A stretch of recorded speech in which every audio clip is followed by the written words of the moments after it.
So you will have one plan which totals up to the total number of hours. That will be broken down into a subject-wise study plan. Okay. Next is you want to spend 1 to 2 hours, irrespective of what happens, on your mental health or physical fitness and visualizations. This I discussed yesterday. In case some of you need me to explain some of this, you can let me know. But so you want to fix your nutrition. You want to focus on what is mental health. You can do it through visualizations, listening to affirmations, writing down your visualization, journaling, mirror work. We discussed this yesterday. Some physical exercise. You can do some workout or yoga. Okay, and have any nutritional supplements necessary to keep you in good faith, in good shape, because our everyday diet often doesn't provide us the nutrients necessary, and uh, while and that leads to a lack of our attention, our alertness, our focus. We get tired easily, we get angry, exhausted, frustrated easily. I discussed this in depth yesterday. So you do make sure that you spend this time here, okay? And you will have anxiety. The more delayed you get, you will have a lot more anxiety, and you can't even take out 1 or 2 hours for this. You will feel guilty doing this. So make sure you build it into your habit as you start early. State specific preparation, I've been discussing on this. Yeah, why it is very important. You cannot confuse judiciary preparation for one state with other exams, and there is a complete lack of resources as far as analysis is concerned. You will get past year's papers in books and online which will tell you that what the questions were, but how must you go about preparing for different state specific exams? This is a very big challenge, right? So now you will need to figure out and keep that additional time for state specific preparation. So you can do a generic preparation, but if you complete, so how will you prepare, let's say for a CPC, if you're doing that, right? You take those 3 or 4 states. The first thing you will do is take those 4 states or 3 states which you want to appear for. Take that, mark out the questions for that subject, for prelims or for mains, and for mains together. Okay, sit together with prelims and mains papers, mark the questions out, and then study the subject. Try to answer those questions. Okay, and this is only ensuring that you're prepared with those questions, but you will need to prepare for additional questions. So you need a practice repository of a huge number of additional questions, right? So that you can practice for other questions that are asked, because every time all the questions won't come from past year's papers. Some questions may be repeated if you're lucky, but every question won't be repeated. So you need a bigger knowledge bank to practice from. And once you're sitting with one subject for preparation, at the same time you will be doing all this answer writing and objective MCQs, so that you have 2 levels of testing done. You have objective MCQs sorted, which are topic wise also. So every day when you study a topic, you get practice MCQs and answers on that. Then at the end of it, repetition, remember, is important. Okay, so at the end of it, after the subject is completed, you will practice it again. The whole question bank for objective questions plus new questions plus answer writing, you will need to do all of that once again.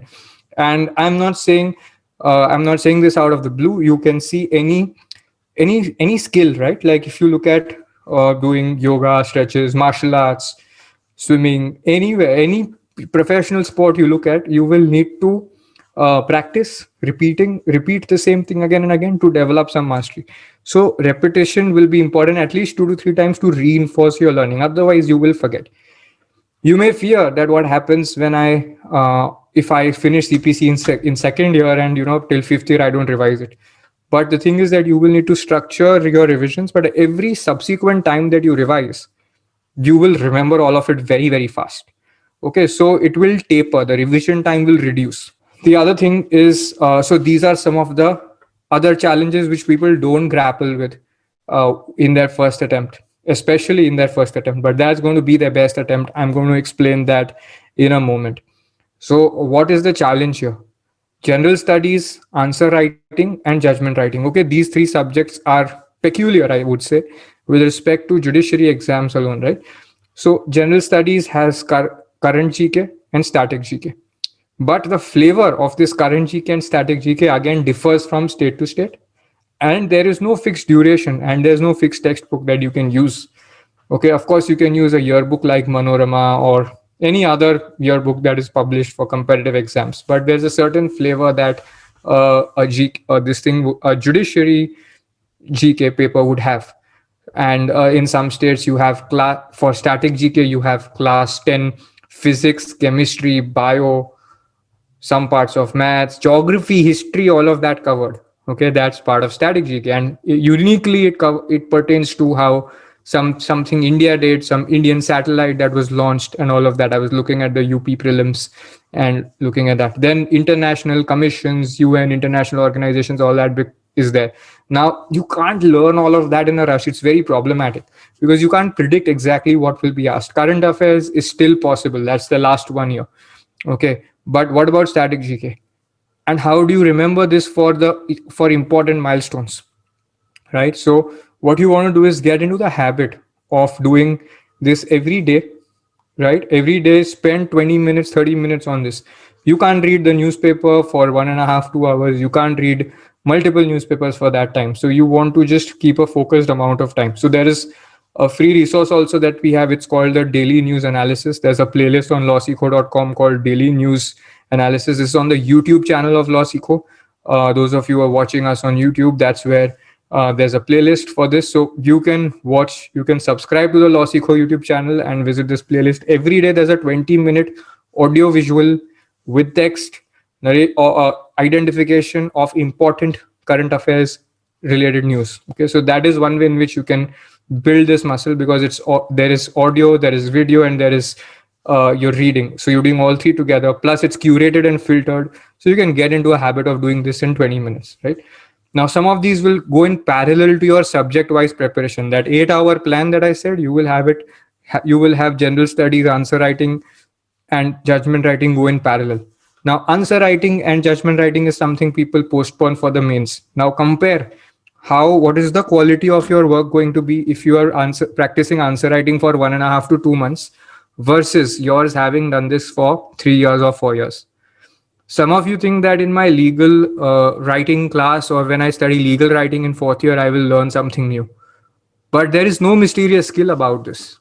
There are very clear ways in which you can write. But the important thing is not the cosmetic skill of writing an answer. You have to write in correct English grammar, and you have to be able to write the correct content. Okay, and this is a function of knowledge and expression and grammatical correctness. So again, you want to give yourself the longest window for this. At the time of mains, you will not get enough time. So you need to start early. But how do you start early? Many people mistake the idea that I am learning. How? I memorize and then I try to say it in my mind. They think that that is answer writing practice. No. So this advice is available everywhere, that start with answer writing practice early on. But how do you do it is the problem. And many coaching classes don't start this. They start this towards the end of your preparation. So you cannot afford to be dependent that when coaching class starts answer writing, then I will learn it, or when coaching class starts mocks, then I will practice it. As I said, you need to be practicing retention and improving on where you fall short on a daily basis, because you can deal with small blocks of tasks, but you cannot deal with like a very expansive syllabus at the last moment. So, and the risk here is that you may spend 4 years studying, but you do it with the wrong study method. You run the risk that in your 5th year you realize, or just 2 months before the exam when the mocks are happening, you realize that, oh my god, my study went in a completely different direction.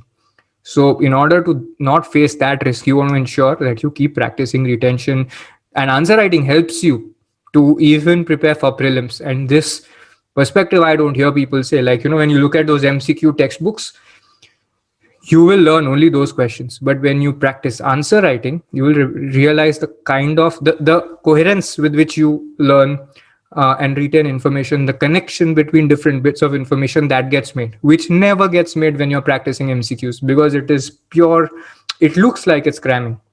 Okay, so the connection, the flow, the understanding doesn't happen, which is important, which is where you can club in answer writing with your prelims.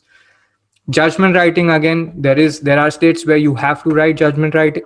This is a component for the mains. So this is again something you want to practice from early on. You're studying Civil Procedure Code, Criminal Procedure Code, Indian Evidence Act, Indian Penal Code at a very early age in law school. So why not start working on judgment writing also? Right? And in any case, if you're studying for even 3 months, 4 months, seriously for judiciary, you will very soon get ahead of your class, ahead of your batch in law school. Now, why on earth would you want to lose that advantage? Right? Why would you want to put yourself back and put yourself at par with everybody else who's going to start in fourth or fifth year? So the point is, start early, create a gap, start early, cover up what's there, and then start to widen the gap between yourself and others. The other thing is that your first attempt must, under all circumstances, be your best attempt. There is no other way to go about this. Why? I'll tell you. Okay, for many people, you think that I can give my second attempt or my third attempt later.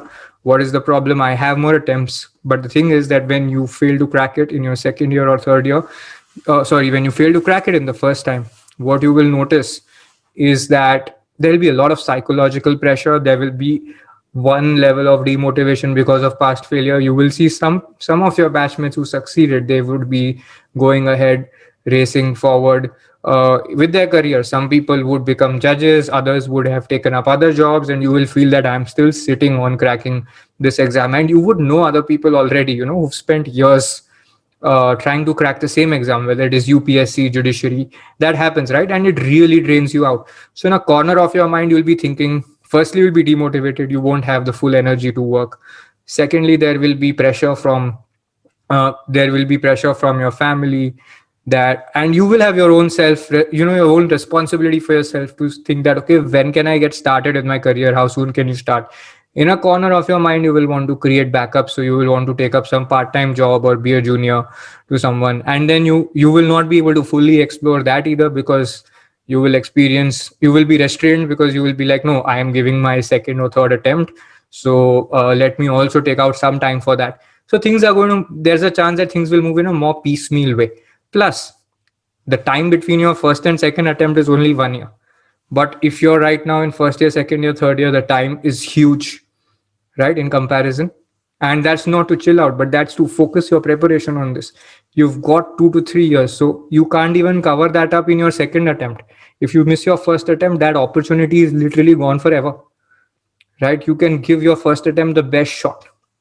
That is what you need to know. And many people don't do this cost calculation, that what does it take.